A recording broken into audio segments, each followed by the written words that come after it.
know I should probably be drinking water. Actually, coffee does funny things to the voice, and I don't know. Oh, it doesn't matter. It sounds natural, and we you know, the clinking of cups, etc. It's all part of the general atmosphere. Oh yes, gosh, I remember. There was once a breakfast show on Radio Leicester where they got a number of us, and they said, you know, make sure we can tell that you're having breakfast. So everybody enthusiastically clinked, and you can barely hear any of us through clink, clink, crash, thud. Hello and welcome to the Beyond Podcast. I'm your host, Robert Crighton, General Overseer of Beyond, which specialises in creating full-cast audio adaptations of drama from before 1642, as well as providing background and other production resources. You can support our work and get a say into what we produce by becoming a patron today. Go to patreon.com/Beyond Shakespeare. Anyway, today I am delighted to be joined by Lois Potter, who has written extensively over the years on drama, edited many plays, and has a specific interest in Robin Hood, which leads us to today's chat about Look About You. Lois will be familiar to many of our YouTube viewers as a regular reader and contributor to our sessions, which we continue to pinch ourselves over. This really is a discussion chat, in a personal chat with Lois over coffee, so it's much more relaxed than some of our other online discussions, and I've left it actually relatively au naturel to let you sit back, relax, join us as we sip our coffee and munch on biscuits, and listen to our discussion about the play Look About You, which really is rather fab. You can listen to a reading of Look About You on our YouTube channel, as we've done an initial exploring session, and I'm sure we will return to it in a much more extensive way in the future. But till then, get yourself a cup of coffee and join us as we have a chat. So yes, what have you been writing about? Well, my immortal works include a lot of stuff on drama, but I did actually start with a book on Milton, and then because of that, I kept getting asked to write about Milton and 17th century poetry, and I think I finally asked somebody who was editing a series of plays, could I do something on drama? At that time, I thought I'd be editing a play, but he was actually, this was T.W. Craik, and he had just taken over this thing called The Rebel's History of Drama in English. So he asked me to write something for that, and then he asked me to edit a couple of the volumes in that. And then some of the work I was doing in that got me very interested in the period where they always say there is no theatre, that is the Civil War and Commonwealth. And so I wrote a book on that period. It ended up being not just on drama, but on other literature, and it was sort of tied together by the notion of codes, in fact. So it was called Secret Rites and Secret Writing. And that was really the first period in which you started getting codes and code breakers, and that side of it was interesting. But I was also interested in the kind of code they call literary, where you just learn to interpret things a certain way. And it's a very good period for that, because there was a man named George Thompson who collected everything that came out and put the date on it that he bought it, so that you could actually read things and have a sense of what was coming out in a particular week. And if you do that and then read some of the pamphlet literature, which seems impenetrable when you first read it, or just plain stupid, you discover that it's actually very, very clever. I mean, it's referring to very specific events which everybody would know at the time, but which have been completely lost, of course, to history unless you go back and read the same stuff that I read. So I just got interested in the whole notion of codes and secrecy, and why people are obsessed with it, and in fact why people always want to know the one thing they think you don't want them to know. I mean, it doesn't much matter what it is. I mean, people could get up on the housetops and shout about their sex lives and nobody would be interested. But if it turned out that the thing they were really ashamed of was their passion for crisps or something, then everybody would want to know that. Yeah, I mean, it is a shame that the official cut-off point for what we do is 1642, because I had to put a cut-off point in somewhere. But you know what mission creep's like. I think my personal interest sort of dips slightly. Once you're past Elizabeth and you're into the Jacobean, because there are some lovely individual plays, but I think my interest in sort of the narrative of what's going on dips a bit then. Yeah. But it does then peak up again for the interregnum, because there's a lot of stuff going on there that's really interesting, and prefiguring what then comes with the restoration and all of that. So it is a shame, but I've got to draw a line in the sand somewhere. Yes, right. We've got enough place on our books as it is, but you never know. You never know if the patrons demand it. Maybe we will dip into that. No, it is rather intriguing. I've been asked to edit everything that is collaborative for some reason. People seem to think I have a passion for collaborative literature. So I was then asked to edit Eastward Ho for the collection of Marston. On top of that, I've got this other interest in Robin Hood, and I've written a number of articles on him. I've also I've got 2 essay collections on Robin Hood, both of which came out with the University of Delaware Press when I was in Delaware. And we also had a conference on Robin Hood there, because I discovered that for Americans writing on Robin Hood, that was actually the area that they imagined as Sherwood Forest. Howard Pyle, who did probably one of the best Robin Hood things, The Merry Adventures of Robin Hood, lived in that area, and he also had a sort of school of artists, which included in Wyeth, who also did a series of illustrations to Robin Hood. And there is actually a museum of book illustration in the Brandywine Valley, and the Brandywine River Museum.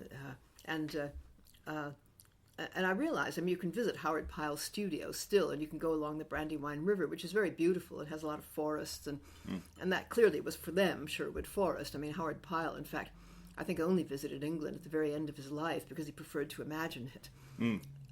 So, it made sense to have a Robin Hood conference, and in fact it was about images of Robin Hood, which is what the book we published afterwards was about, how people pictured him or imagined Maid Marian, loads of stuff about Maid Marian now because of the whole sort of feminist revision. So anyway, that's sort of one another side, I suppose, of what I do. What were the name of the Robin Hood books that you have written? One's called Playing Robin Hood, and the other is called Images of Robin Hood.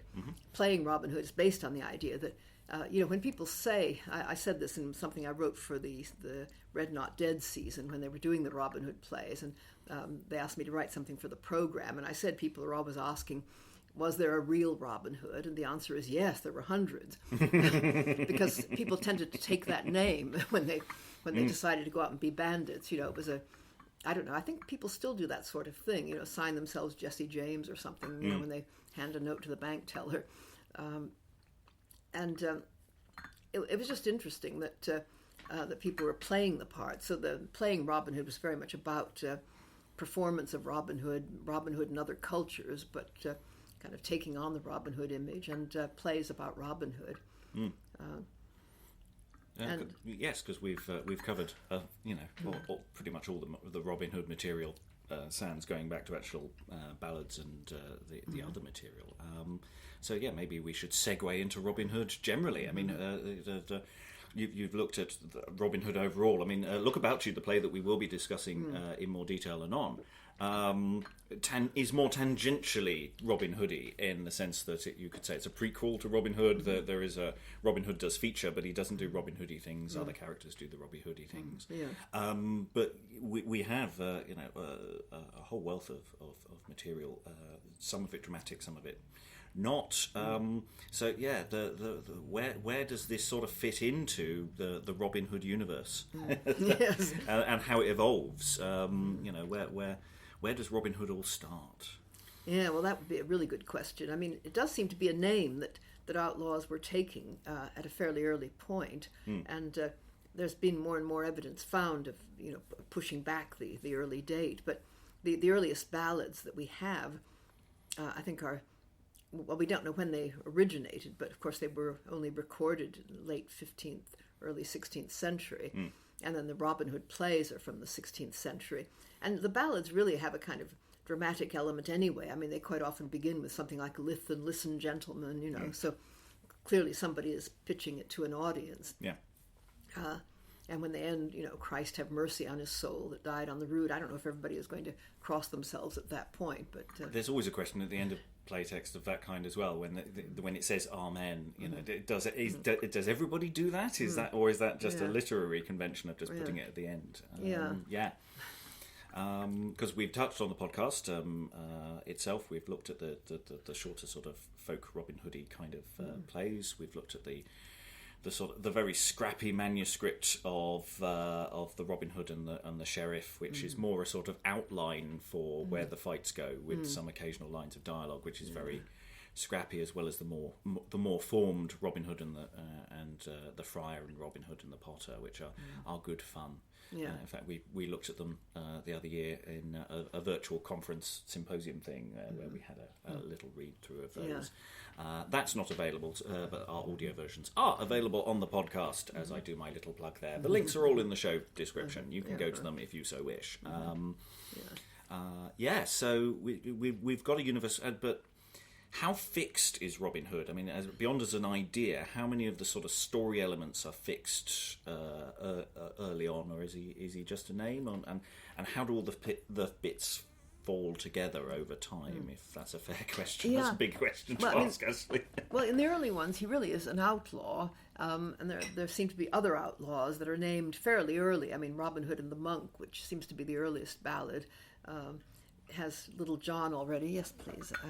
Thanks. As we pour more coffee. Yes, thank you. That's great. And I think much. But what's interesting is that Maid Marian, whom everybody takes to be absolutely essential in the story, doesn't actually appear until the 16th century.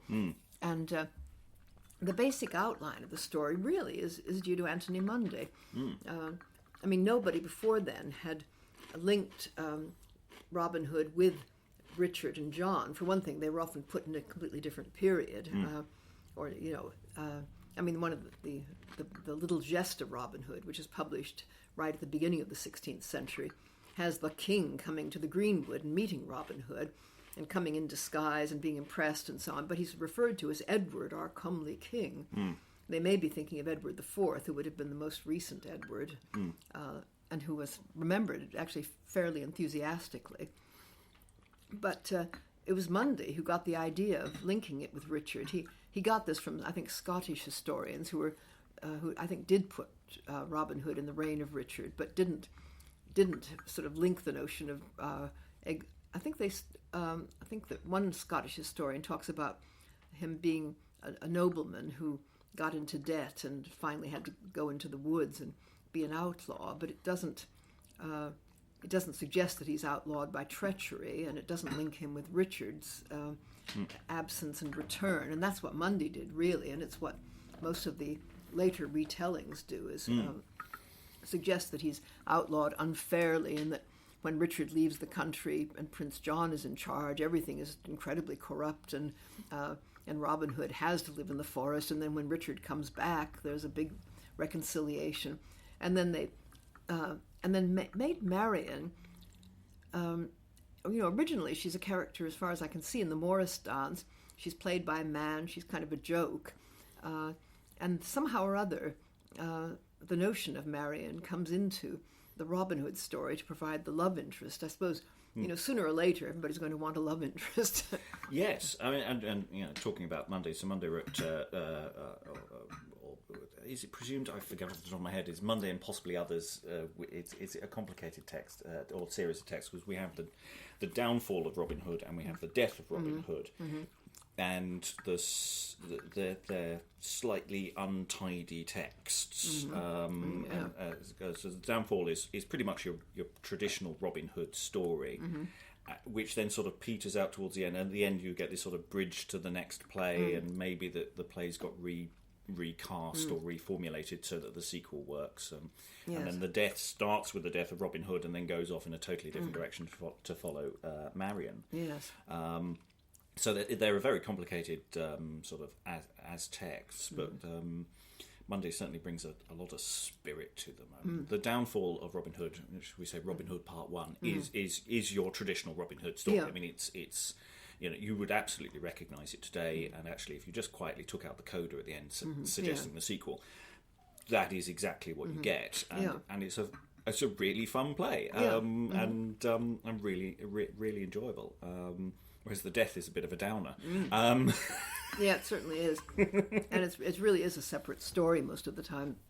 But in fact, I think that they then went back and rewrote bits of part one to make Marion fit with Matilda Fitzwater, who was part of a whole other tradition. Yes, there is a confusion in the text as to her name. It constantly zips back and forth, so it does look like someone's played around with that to try and make it all fit together. Yeah, it's hard to imagine that they would ever have done part two, really, or the death, the way it's written. I mean, I don't know what they were trying to do with that. I have to say, looking at that as a text, I might do the death bit as a weird separate studio piece to go with the other, but I wouldn't connect it with either play. Actually, it feels so detachable. I might do a play about Marion / Matilda. That feels right, but it doesn't quite connect. No, I mean the other thing would be because the whole Marion play is part of a Prince John or King John sequence, and as someone's pointed out, John is really the linking character in all those plays, and he is kind of fun. I mean, he's just awful. I mean, he's silly and laughable in some of them, and then becomes really vicious. And then, as I recall, at the end of the death, he's saying things like, "I will be better than I have been." And you think, well, that wouldn't be difficult, but yes, promises. Yes, yeah.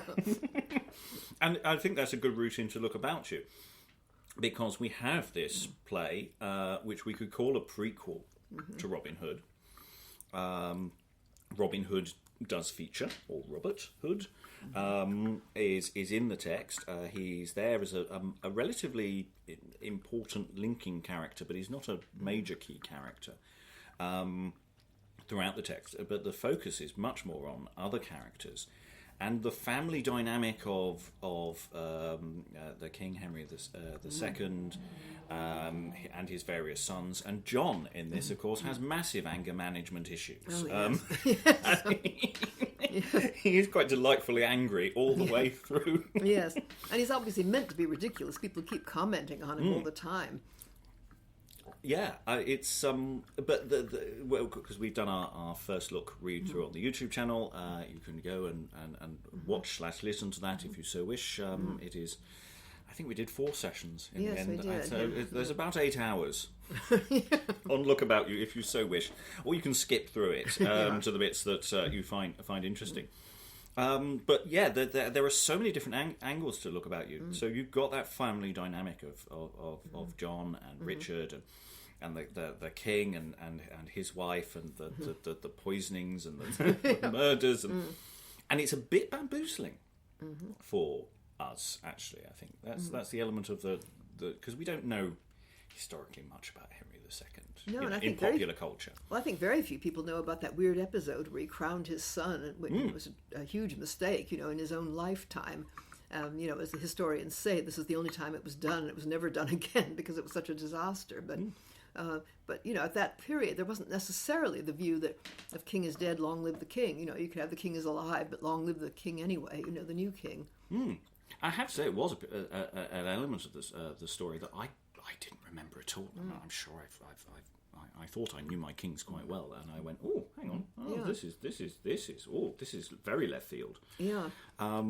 Because it starts with the worst sort of Christmas gathering ever, and everybody's at each other's throats, and it's delightfully fun. Yeah, it's very enjoyable. Yeah, I noticed that the dramatist leaves Geoffrey out of it. I mean, there were 4 sons, and I think he just couldn't figure out how to characterize 4 of them. And maybe Geoffrey was off doing something else, but historically, though the historical thing wouldn't have bothered him much, I suspect. No. But he knew what to do with Richard and John, and then the young king is rather a weird character, and he certainly didn't do what he does in the play, go off into a religious life at the end, and suddenly have this amazing conversion. Yes, because the spoilers ahead, by the way, we will be telling you what happens, and the end of the play is rather. I think it's fabulous. There was some disagreement in the room. Yeah. I think it's great. So spoilers ahead. We will be discussing that. Right. Because most of the play, we said the play opens with John and Richard. It doesn't actually. It starts with Robert on a mission to visit a hermit. Oh yes. And of course, the play opens with a hermit who isn't actually the hermit. The hermit is dead. Yes. sort of assisted. It's a really tricky question. So there's a character called Skink, who is very despicable. His name says it all. It does. Who has sort of killed the hermit, who was apparently already dying anyway. So he says. Mercy killing, according to Skink. Yeah. So Skink is one of our central disguising protagonists. And this play, as well as touching on Robin Hood, and we'll perhaps circle back to Robin Hood later, is much more about just the fun you can have with people playing dress up. Yeah. So it's a disguising play, and of course that fits into a lot of plays around the time this play is being produced, 1599-ish. That's off the top of my head. I don't have it on my notes, actually. There are a lot of plays playing around with disguise and the fun you can have with disguise. Disguising plays and how this fits in. I mean, this seems to me the apotheosis of disguises, but they may have been started off by Chapman's Blind Beggar of Alexandria, but that's really just one character who keeps disguising himself. And then I think the Blind Beggar of Bethnal Green, which is later, is probably an attempt to cash in on the success of this one. I mean, I can sort of see that some of the same characters are turning up in it under different names, or the same actors are playing the roles that they played in this. But this play, I mean, it's clearly just making fun of the whole notion that disguise is impenetrable, and that any sort of signifying gesture or characteristic will immediately fool everybody. Because, some of the disguises are a costume, most of them are, but then there is a character who stammers, and the minute anybody decides to imitate him and stammer, everybody just falls in for this. There's an amazing bit where somebody imitates him to the stammerer's own father and is still not recognized. So the stammerer is Redcap, a messenger who's is the problematic element for a modern production. Though we sort of decided in the room that he just needs to be constantly out of breath because he's a messenger who's always running about, and that sort of might be a way round that problem. It's got to be something very distinctive that can be imitated easily. But the text overall is really interested in this, just how many variations on a theme of someone wanders in disguise as somebody else, and that confusion can you get away with? Because every single scene is basically exactly the same, but just slightly different. And it somehow succeeds in making that work, and it shouldn't, actually. We should be bored of it by halfway through, but actually it keeps delighting us and keeps us ticking over. Yeah. I think one reason is probably that there is a fair amount of suspense. I mean, there's Skink, who, in the first court scene, is recognized to be he's a murderer. I mean, he has actually killed the king's mistress, Rosamond. This, of course, is legendary, and he's a fictitious character. And he's done this at the urging of the Queen, and probably been paid by her. And I think all of Henry II's sons are behind this, because they were annoyed about this mistress too. And their mother, Eleanor of Aquitaine, is really sort of demonized, and she's been in prison for this. I mean, the king imprisoned her, but then his son deposed him, or somehow they've got her out of prison eventually. So we've got, Skink is really a bad man, but he doesn't really come across that way. He comes across as sort of the Joker in a way. And then there's also Gloucester, who is also not historical. I mean, there was a historical illegitimate son, but he was dead before this play began.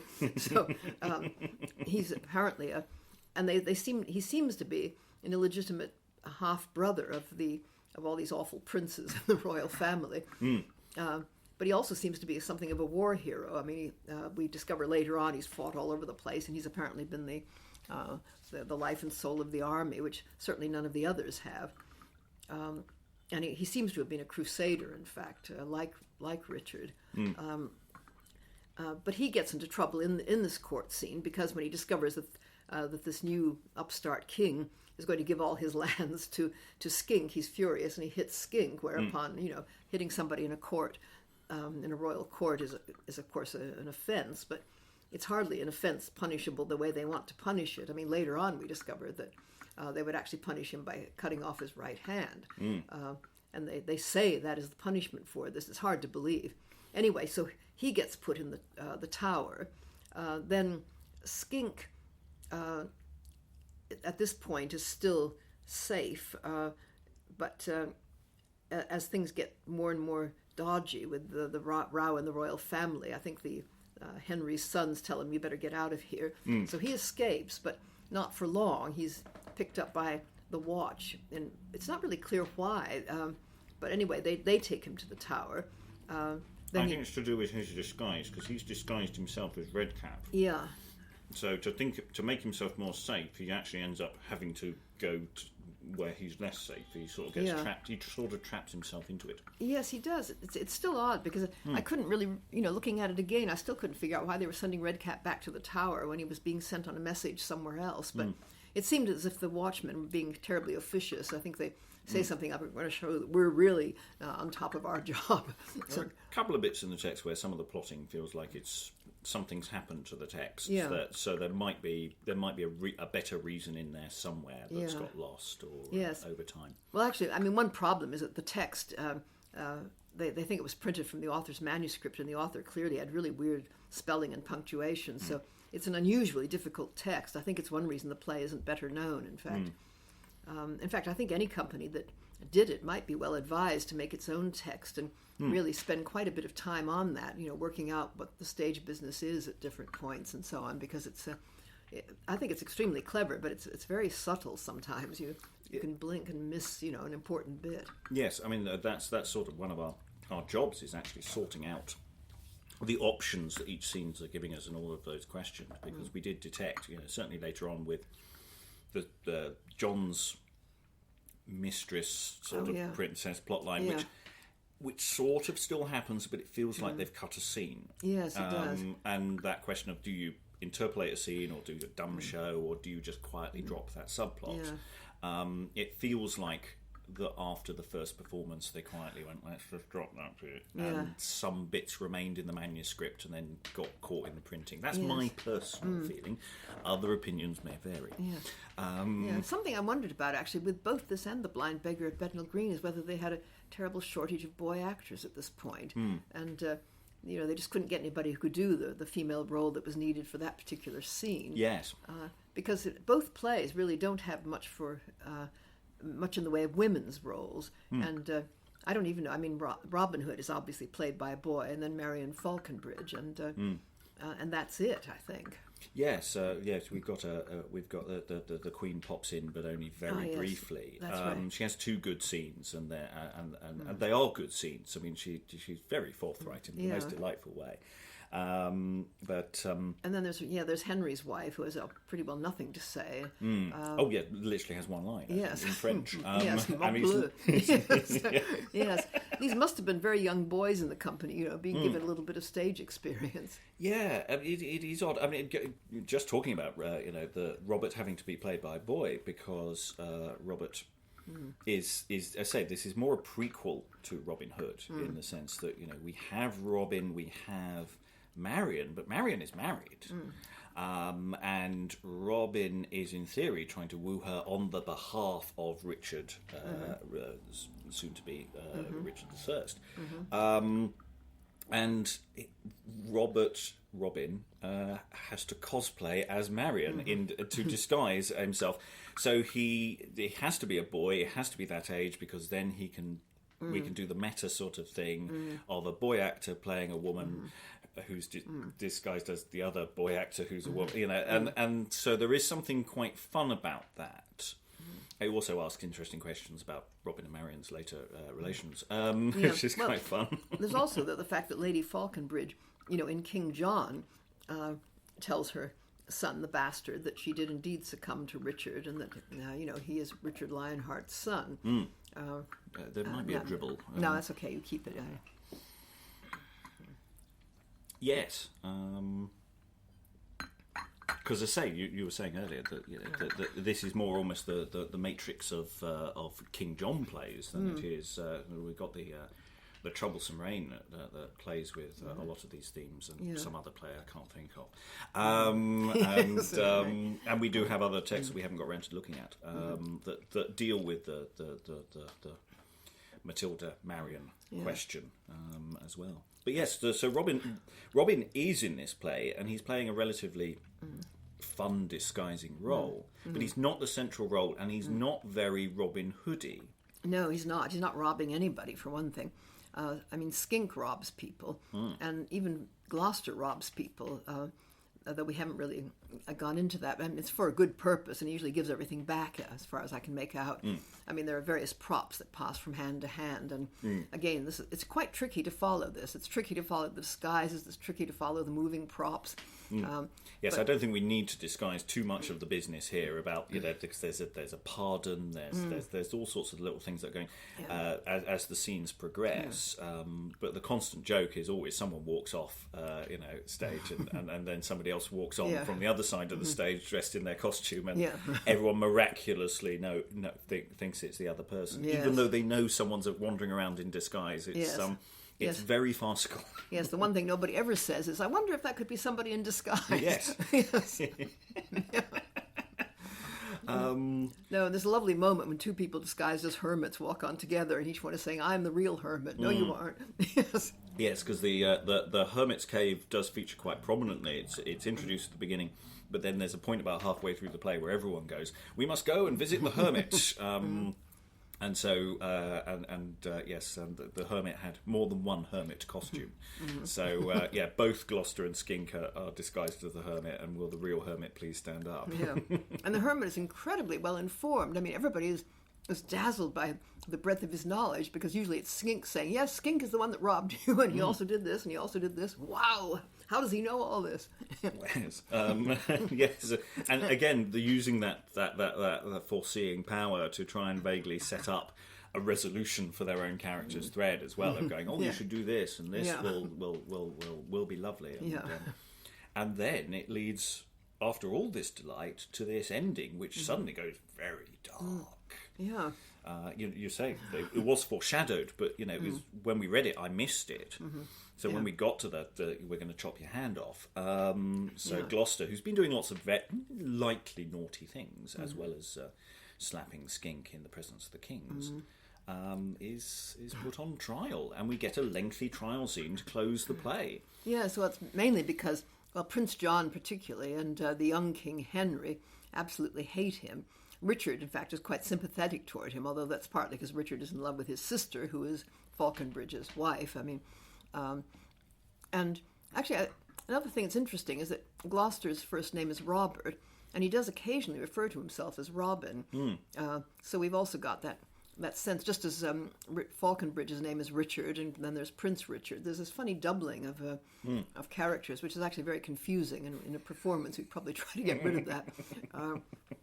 But we've got this amazing scene where they suddenly say, yes, we've got to cut this guy's hand off on the stage, and they get all the props out, a basin and a towel and everything, and it really does look as if it's going to go through. And Gloucester says, I can take it, come on, bring it on, and then and his sister's saying, oh, how brave you are. And then, everybody sort of shows their true colors at this point, except the young king, who has been holding back, or either that, or there's been a flash of lightning, and he's changed his mind. At any rate, he finally says he's going to do it, and then he says, and thus, and then as you wait for him to chop, instead he says, I embrace you, honored Earl, and and I'm going to give the crown back to my father, and I'm going to go off and lead a religious life, and I'm going to send my wife back to France. I think he calls her Little Tit of France. Yes. Yes. Not desperately nice, yes. Yeah. And yes, suddenly there's this conversion, or it was a plan all along. Production can decide which way to go. But it's really meaty, actually. There's really dynamic stuff, and I say changing up from the stuff we had earlier, the farce and the constant moving around, to the returning to that family dynamic. The worst Christmas ever that we had at the beginning of the play. And I think it solves that problem of sometimes with these plays of, how do you end it, by presenting a slightly different scenario in a different situation. I think it does it really well. Yeah. And then they all suddenly turn into historical characters. Yes. And Richard says, I'm going off to the Holy Land, and Gloucester says, I'm going off to Portugal and get rid of the Moors. And then Skink amazingly says, I'll go with you. And they have already told Gloucester that it's up to him now to decide how to punish Skink. And Skink has even said, oh, well, that'll be okay then, he's honorable. And but the idea of Gloucester and Skink marching off together, I'm pretty sure that must have happened in the sequel, because there was a later play, although unfortunately it's lost, about the humorous Earl of Gloucester and his conquest of Portugal. And there does seem to have been some legend about it, because it's also referred to in the Spanish tragedy, I think, when the stuff about all the English conquests in Spain and Portugal. Yes, I mean, it's a slightly problematic ending for us. I'm just going, because it's this high point of, let's go and do some ethnic cleansing. It's great. Exactly. It's all a bit awkward. I mean, in a sense, it's sort of fine for Richard to be going about, I'll go on crusade. I mean, it's not fine, because everybody knows he did it. But everybody knows he did, and it's sort of part of his narrative, whereas the others were sort of going, well, we don't really care what you did next. So, there is that element of, minor adjustments maybe there. Yes. I think it would have to be kind of over the top, like so much else. I mean, I really do picture something like organ music behind Henry's announcement that he's going to go lead a pious life, and he sort of goes off stage, and maybe there's even a halo around his head. Yes, the brightest light. The doors open, and yeah, that's the sort of thing. Yeah, absolutely. Yeah. And then if you have everybody else kind of, let's get in on the act. What's the most pious thing we can think of? So, we sort of wandered through the play. Generally, we've already touched a bit on it, the nature of the text that we've got, and how untidy it is. Is there any more that we can say about that we haven't already said? Have we covered everything? Has it had much of a modern publishing history, really? I'm trying to think of an edition for Look About You off the top of my head, because I don't think I've got one at home. I've got the Malone Society one, which is extremely difficult to read. You really have to use your imagination. Because there are very few stage directions, and the nature of the way they produce text is it's not user friendly in that sense. It is very much for the specialist. And the punctuation is really bad. There are places where it's totally misleading. Yeah. So in a sense, yes, that question for us is very much of trying, how do we now tidy up? How far do we go in tidying up? How much do we infer or add to the scripts for future performances? And when it comes to further down the line, when we make material like this available for other people, what kind of stuff do we make available? It is not explicitly our job to produce a fully edited version in that sense, but being able to produce an editable script, because this script needs to be editable. Oh yes. Because you have to do so much with it to get it right for a performance.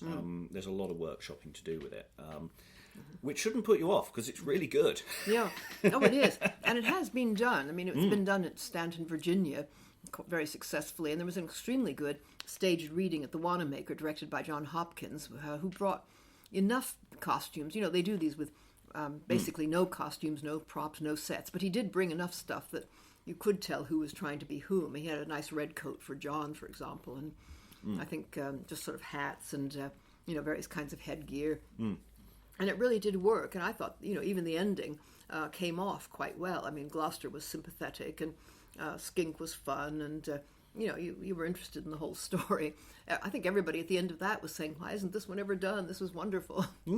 Did they? I don't know if you'll know, but you were semi-involved with that, or were you? Well, only in the sense that I wrote program notes, and I gave some pre-performance talks. I didn't do one for that play. I did the 2 Monday plays and Edward the First, I think. But it was a whole season, including the Sad Shepherd. I was just going to say, do you know how much editorial tweaking they did, or whether they cut any? Because it's not a short play. No, it's not. It runs fast, I think. So I don't think it's still quite long. I think it's about 26,000 words. I don't think they cut anything. They don't normally. I think they made an exception in the case of Every Man Out of His Humor. Everybody has to make an exception for Every Man Out of His Humor. Quite. Yeah. But normally, Red Not Dead, I think, does do the full text because. There isn't really time to do anything else. They do get a reasonable sort of modernized edition of it. If there isn't one already, somebody does one, and I think they may insert stage directions if they think of it. But mostly, it's up to the person organizing them.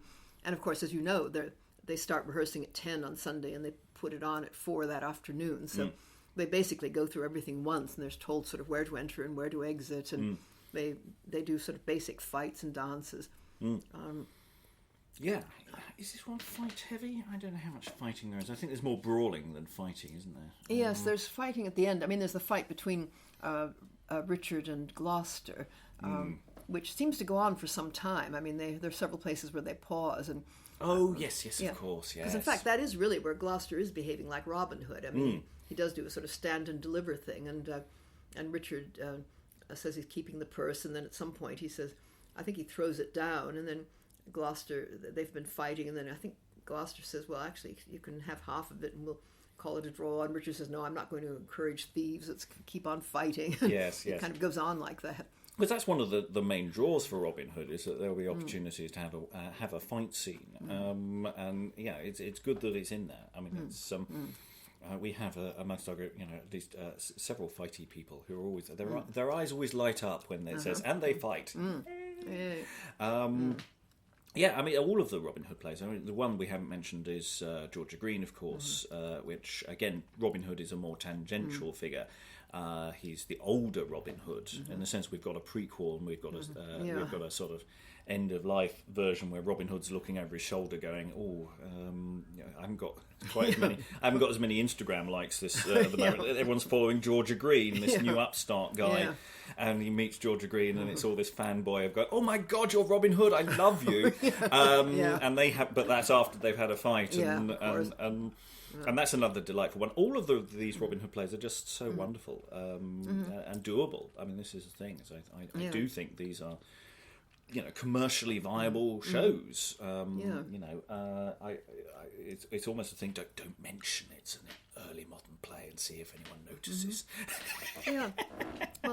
A season of Look About You, followed by the Monday play, at any rate, perhaps followed by Georgia Green. We leave out the.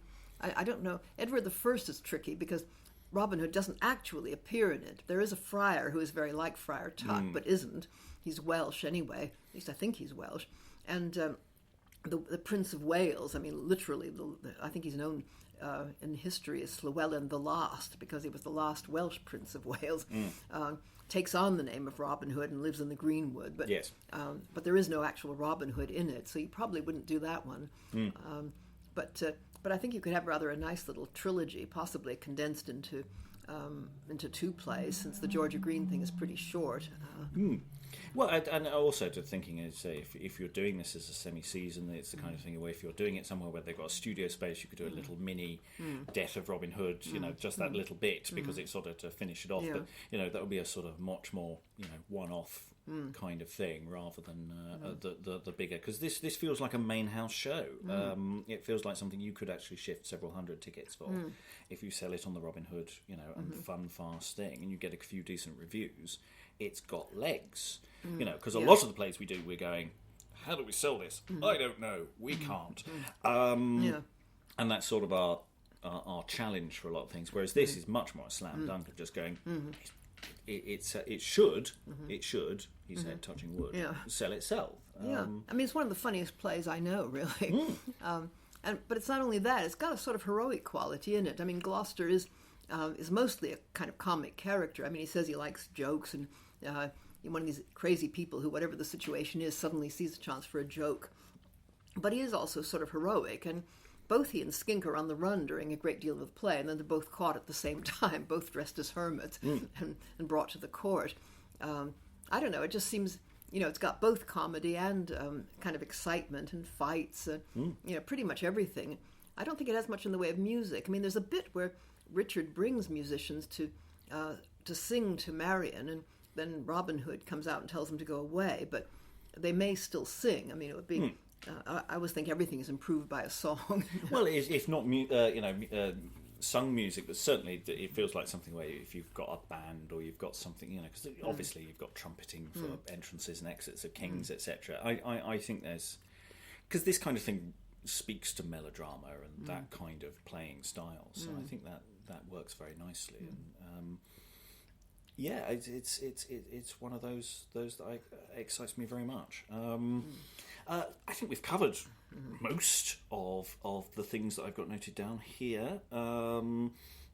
And yes, we've covered sort of performance history. It has had a modern, it has worked in front of human beings, and obviously we've done our first look at it, and all the other Robin Hood-esque texts are available on the YouTube channel, so you can always go and view any of that. And some of them we've done more than once. We've done Georgia Green twice, so we've got a decent second look at that, which we've done with actions, and we've even done a special episode of the podcast on the fantasy production meetings. We've even talked about how that might be produced, and this might be a follow-up sometime further down the line.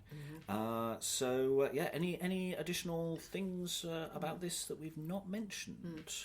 I don't know. I mean, speaking of music, though, you could possibly use the Robin Hood ballads if you were doing the Monday. Not so much in this play, I think, but there are so many episodes in them that could be used kind of between scenes or something, just to remind people of the story.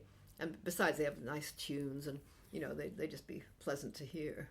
That's one thing we haven't really been doing enough of late is delving into the musical side of the early modern world, because there's an awful lot.